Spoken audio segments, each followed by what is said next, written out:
The Tempest is Shakespeare's last solo-authored play.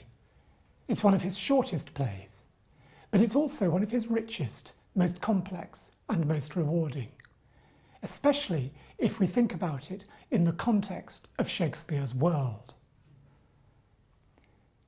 The origin of the play seems to have come with the publication of a series of pamphlets and other documents regarding the wreck of a ship.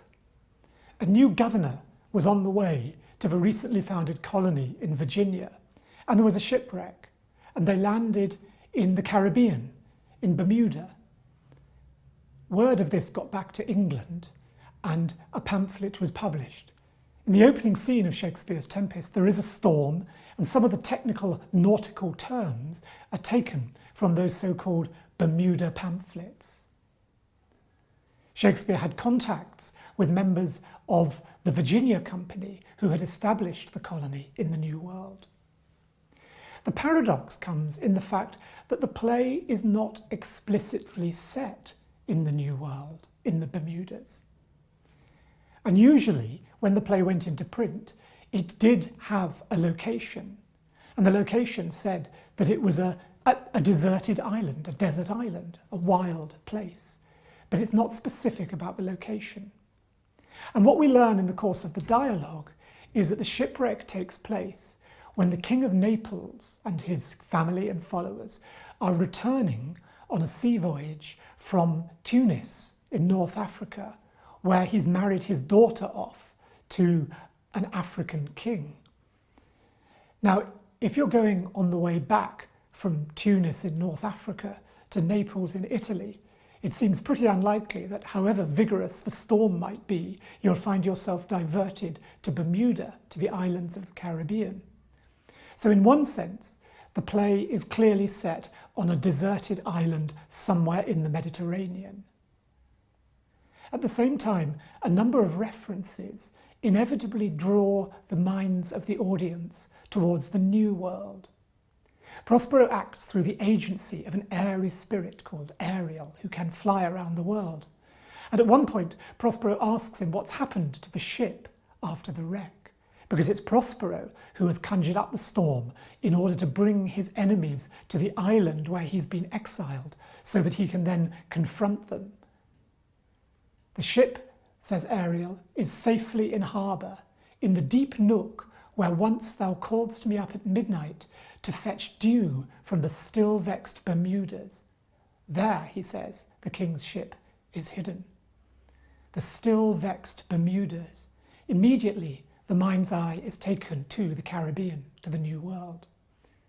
And again, at the climax of the play, when Prospero's daughter, Miranda, who was only a baby when she came to the deserted island, and so who has never seen an ordinary human being before, when she does see the courtiers, the dukes, and the Prince Ferdinand with whom she's fallen in love, she says, "Oh wonder, how many goodly creatures are there here, how beauteous mankind is, O brave new world that has such people in it." Prospero, knowing that many of those people are actually of a villainous nature, says, ironically, cynically, "'Tis new to thee." But that phrase, brave new world, inevitably conjures up the new world of the Americas. Because Shakespeare lived through a time of discovery, of exploration. It was in the reign of Queen Elizabeth that English travellers began to explore the New World, to plant the English flag on the coast of America. And of course, it was while Shakespeare was in his teens that Sir Francis Drake circumnavigated the globe. He came back in 1580 a celebrity. He had shown once and for all that the world genuinely was round and that it was possible to sail all the way around it. The fascination with the New World is also apparent in the map making of the period. This is the period where globes began to be made for the first time, the kind of globe that a gentleman would have in his library. And it must be significant in this respect that when Shakespeare's acting company got a new theatre in 1599, they chose the name for it, the Globe. It was also the period when the world began to be mapped. Mercator had done the first projections of the world in a map earlier in the 16th century. But that had then fallen out of favour, and the map of a man called Ortelius had been the favoured one. But a Dutchman called Just van Hont got hold from Mercator's grandchildren of Mercator's original projections, and he used them and added his own map-making skills to produce a series of new maps. Just van Hont, who Latinised his name to Hondius, was a very interesting figure.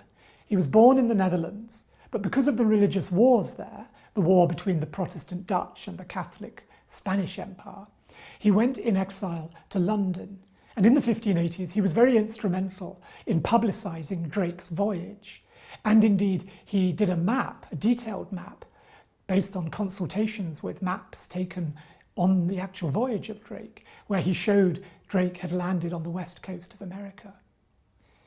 He went back to his native Holland in the 1590s, based himself in Amsterdam, and that was where he produced his maps, including this beautiful map of the Americas, the New World.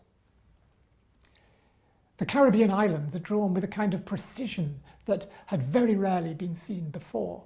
And there are all sorts of wonderful details showing different kinds of ships.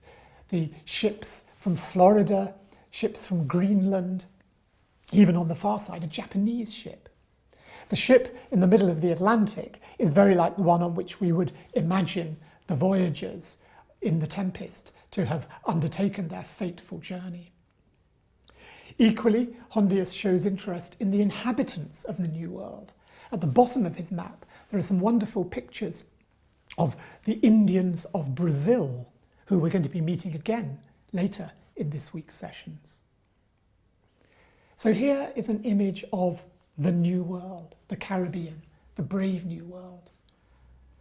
England and Ireland, Spain, are in the top right corner of the map, and they're remarkably small. From being the centre of the world, all of a sudden Europe was only part of the world. Horizons were widened, and Shakespeare's Tempest is one of the key texts for exploring those widening horizons in the London of Shakespeare's England.